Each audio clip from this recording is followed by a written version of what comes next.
Eu vou passar aqui, eu até acelerei um pouquinho, porque ele fala muito pausado, entendeu? Fica um áudio mais fininho, mas você vai acompanhar o raciocínio dele, você vai entender que ele tem perguntas. Ele perdeu muita coisa, a casa dele foi inundada, né? Felizmente ele não perdeu vidas, mas ele é um homem que viveu essa experiência. Vamos ouvi-lo. Quem está falando aqui é um morador da Matias Velho, sabe? Vocês observem que a percepção de quem está aqui é de que as coisas não vão voltar ao normal tão cedo. Outra coisa que para mim me espanta, em partes, um bairro com tanta gente, se vê tão poucas pessoas aqui. Então assim, o que passa para mim, sabe? Ou o pessoal tem medo de voltar para cá, porque no mínimo, pelo que eu vejo nas ruas, seja de dia ou seja de noite, é como se tivesse um feriadão. Esse lado aqui, o lado de lá de Canoas está lotado, né? Porque algumas pessoas daqui foram para lá, mas não tantas pessoas assim, senão não comportaria a cidade.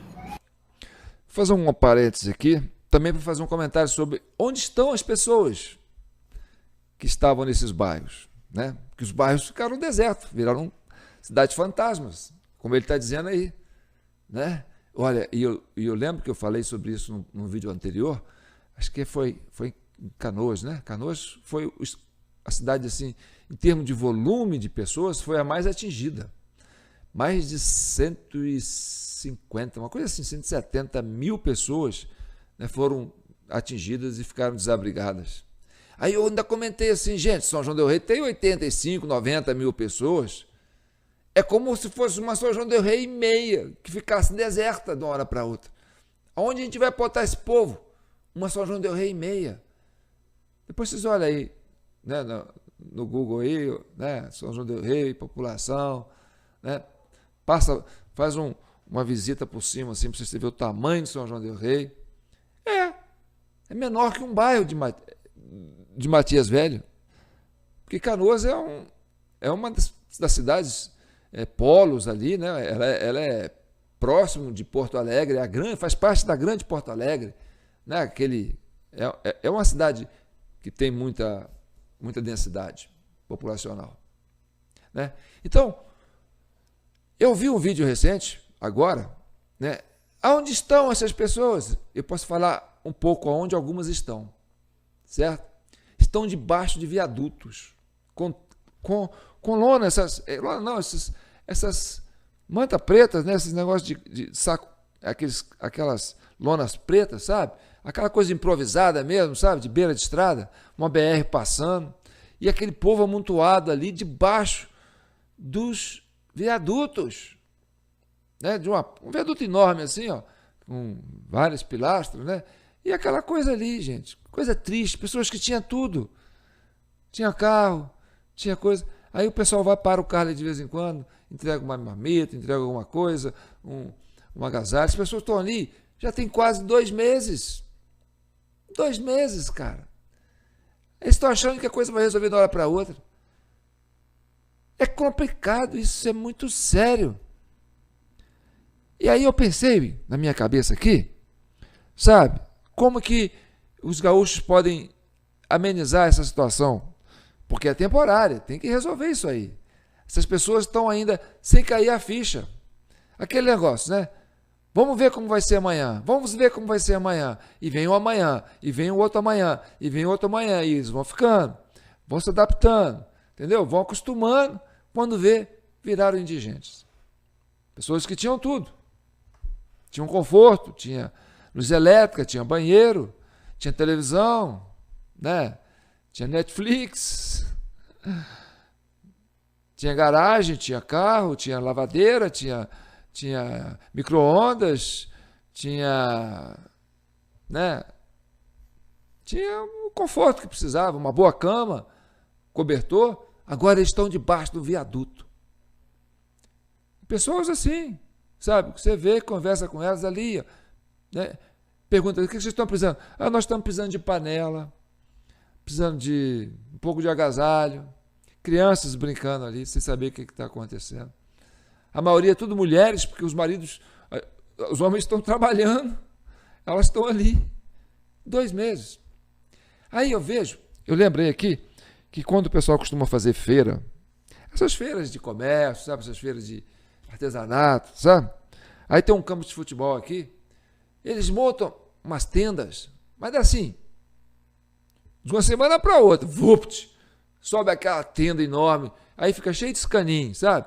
Aqui é um escaninho, aqui é outro, aqui. Aí depois você entra lá, tá cheio de loja, piso, carpete, tudo direitinho, uma cozinha comunitária, restaurante ali, entendeu? Iluminação para tudo quanto é lado, o pessoal mostrando televisão, passando, né, produtos, assim, do nada, pum! E essas pessoas estão ali, debaixo de viaduto, com a lona improvisada, com crianças, com idosos, nesse inverno do Rio Grande do Sul. Então, alguém pode ter uma ideia dessa, né? Vamos montar tendas, essas tendas, esses estandes, essas lonas grandonas, fazer, né, essas coisas improvisadas, assim, colocar um monte de escaninho, como se fossem hotéis, essas pessoas tivessem cada um o seu quarto separado. É temporário, viu, gente? Vocês não podem se conformar com isso, não. Então, vamos continuar assistindo aí o sobrevivente do Rio Grande do Sul, de Canoas Velhas. Não, de Matias Velho, né? No início houve um esforço muito grande das pessoas em tirar o povo, né, naquela primeira leva, mas depois houve também um esforço muito grande por parte dos governantes e também das autoridades em geral em não deixar as pessoas entrarem aqui dentro do bairro, né? Inclusive tinha barcos do Exército e da Força Nacional, e, enfim, das polícias, né, e autoridades, proibindo as pessoas de ficar, né, circulando aqui, inclusive passível de serem presos, né?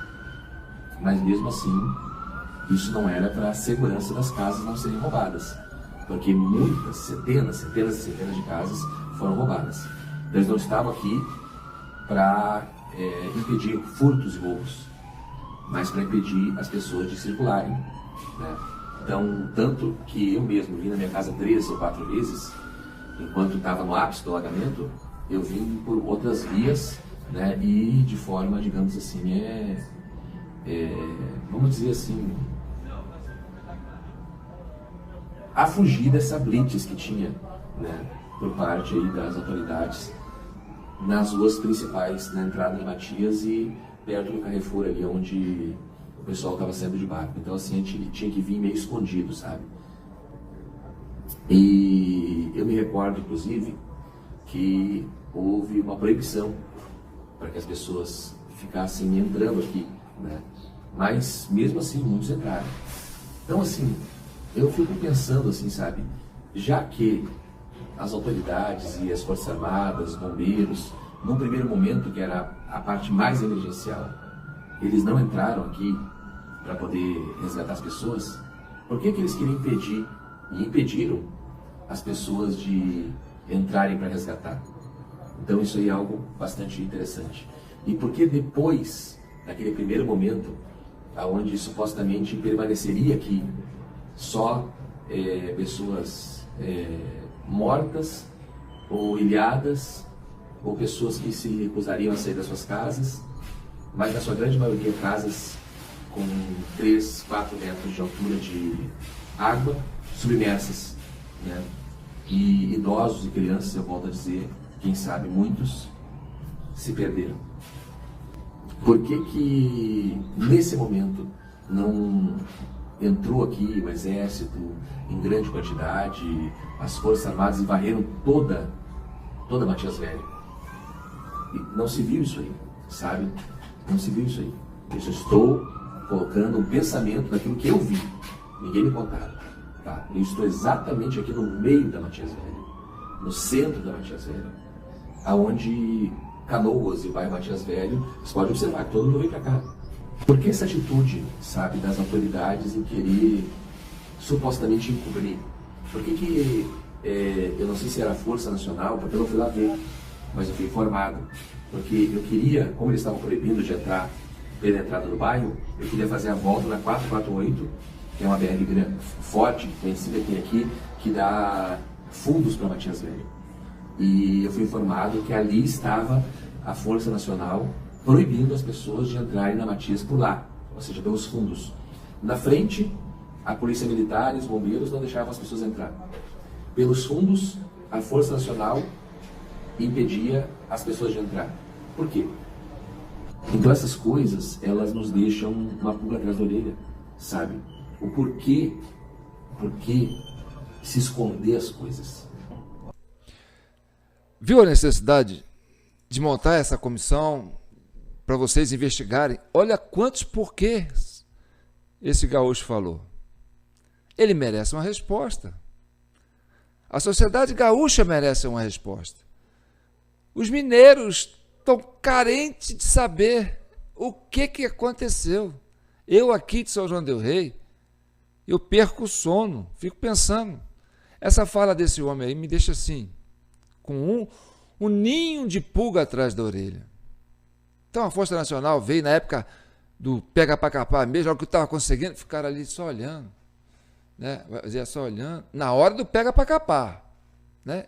Isso aí é um depoimento que é quase uniforme, sabe? Que a gente escuta das pessoas que participaram na época como voluntário, né? Aí tinha aquela famosa frase, é o povo pelo povo. Então, na hora do pega para capar mesmo, não tinha esse reforço, não, do Exército. Ué, qual que é o contingente do Exército do Brasil hoje? Numa tragédia dessa, não era para estar o Exército de peso ali? Hein? Não é para defender a sociedade brasileira? Não está lá no organograma, no estatuto, nas principais obrigações do Exército brasileiro, é atuar em calamidade pública, em defesa da sociedade brasileira, defender o cidadão brasileiro na hora da calamidade pública. Entendeu? E foi assim, uma ação muito tímida das Forças Armadas. Também, da mesma forma no 8 de janeiro, né? Então, essa fala dele que depois começou a proibir o pessoal de entrar, na hora que já passou 2, 3, 4 dias, 5, agora não deve ter mais ninguém mais vivo lá, ou não deve ter ninguém mais lá. Então, deixa o pessoal voltar para ver suas casas. Não, ninguém pode voltar lá, ninguém pode entrar lá, porque vai bater de quem? Vai bater com o nego, vai abrir porta lá de casa, vai aparecer os cadáveres. E isso ninguém pode saber. Será que é isso? Essa é a pulga atrás da orelha de quem assiste um depoimento desse. E aí você não quer investigar? Tem que investigar. Tá certo? Vamos continuar ouvindo o gaúcho, né, de Matias Velho. Sobrevivente. Tinha um grupo criminoso que supostamente estaria dentro do hospital aqui, em grande quantidade de homens, e houve a Força Nacional entrou dentro do HPS aqui para supostamente prender ou matar, né, esse grupo criminoso. E a mídia soltou vídeos da polícia entrando, mas não diz se prendeu alguém ou se alguém morreu. Simplesmente não se tocou mais no assunto.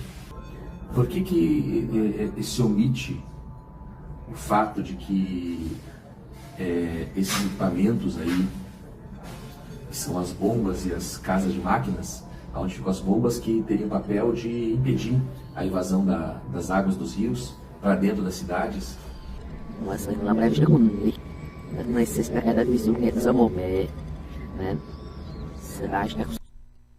Tem um problema aqui. Mas ele está falando das casas de máquinas, que muitas não funcionaram. Eu mostrei num vídeo anterior aí, não tinha nem motor nas casas de máquinas. Olha, nós tivemos uma tragédia em setembro. Então vamos arrumar as casas de máquinas, porque pode acontecer de novo. Não arrumaram. Aconteceu no meio de setembro e esse de outubro, esse de maio. Aconteceu de novo. E aí, agora tem que arrumar a casa de máquina. Não arrumaram. E aconteceu de novo. E aí teve essa tragédia de muita gente morta. E aí, ninguém arrumou nada. Isso é o quê?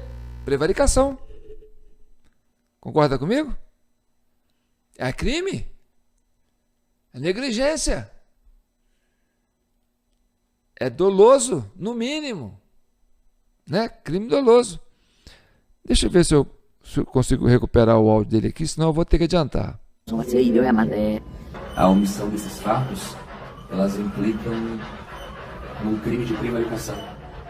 Então, por que alagou rápido e pegou a gente desprevenido, eu, a igreja e o pessoal aqui da entrada da Matias? A água veio com força, queimou as bombas, ou as máquinas de drenagem e invadiu. E quando invadiu, veio de trás do bairro, o que já estava vindo desde sexta-feira à tarde, e veio a partir da sexta-feira, 11 horas da noite mais ou menos, daqui de cima. E aí a gente não tinha para onde fugir. Se fosse para baixo, tudo alagado. Se fosse para cima, a água estava vindo com força. Então, meia-noite, a água já estava dando na altura do peito. Tá? E 7 horas da manhã, quando eu acordei, a água já estava na altura dos 3,5 metros, mais ou menos. 3 metros, 3,20 metros, mais ou menos. Quando nós fomos resgatados, eu estimo pela altura do meu portão da frente da minha casa, que a água estava aí, seguramente, perto dos 4 metros. 3 metros e pouco. Então, quando ele fala que chegou de repente aquele volume enorme de água, vem de cá e vem de lá, e aí a pessoa não tinha para onde fugir, aí nós vamos para as barragens. Nós vamos para 14 de julho, que rompeu, ou alguém sabotou para ela arrebentar. Se não investigar, eu posso ficar com essa pulga atrás da orelha. Porque você viu aí, né, a má vontade dele de dizer que as autoridades governamentais não se empenharam para salvar os gaúchos. É a percepção dele. A gente está aqui em São João del Rei, Minas Gerais. A gente trabalha com os elementos que vocês trazem, né, para o Brasil. E como uma sindicância, uma comissão cidadã de inquérito, a gente vai unindo elementos para formar esse quebra-cabeça. Então agora nós estamos falando das represas, das comportas, né, que não foram abertas no período certo para esvaziar, né, o fluxo natural da água, para depois, na hora que viesse aquela chuva mais forte, né, pudesse preservar as represas. Não mexeram nas comportas. Deixaram os reservatórios ficarem acima do normal. E aí vem a tromba d'água, e essa tromba d'água faz com que arrebente a represa, e aí pronto, chega de repente lá. Certo? Não dava para avisar para aquele povo lá, olha, corre que o bicho vai pegar. Muitos tiveram que ser resgatados. 180, 170 mil habitantes. Uma São João del Rei e meia. Hein? Onde estão? Ah, meu amigo. Vamos voltar para o nosso sobrevivente de Canoas. Inclusive pela marca que eu tenho na minha casa ali, deve ter em torno de uns 3,5 metros, mais ou menos. Né? A quase 4 metros. E com isso, pessoal, traz a gente um pensamento. A dificuldade que eu tive para sair, sabe? E se eu entrasse na água, naquela altura eu teria morrido. Porque, eu não sou atleta. Outra, a força da água era muito forte. A correnteza com que o rio vinha, com ímpeto sobre o bairro. Agora vocês imaginem pessoas com idade, pessoas que foram pegas de surpresa dentro das suas casas, pessoas que tentaram sair no ato de desespero e acabaram sendo afogadas, pessoas que dormiram à noite, né, de sexta-feira, tomaram lá seu remédio, seu tranquilizante e apagaram. Quando veio a água já estava 2 metros, 3 metros na sua casa. Simplesmente a pessoa acorda dentro d'água. Então, assim, como que eu vou acreditar que 147 pessoas perderam suas vidas em todo o estado? Todo o estado. Como que eu vou acreditar? Isso é inconcebível isso. Foram 330 cidades alagadas. E algumas cidades numa dimensão maior do que Canoas. Porque Canoas ela foi a cidade midiática, devido ao nível que a água atingiu e a devastação num bairro metropolitano como o bairro da Matias Velho. Então, saiu daqui da Matias, 15 minutos eu estou em Porto Alegre.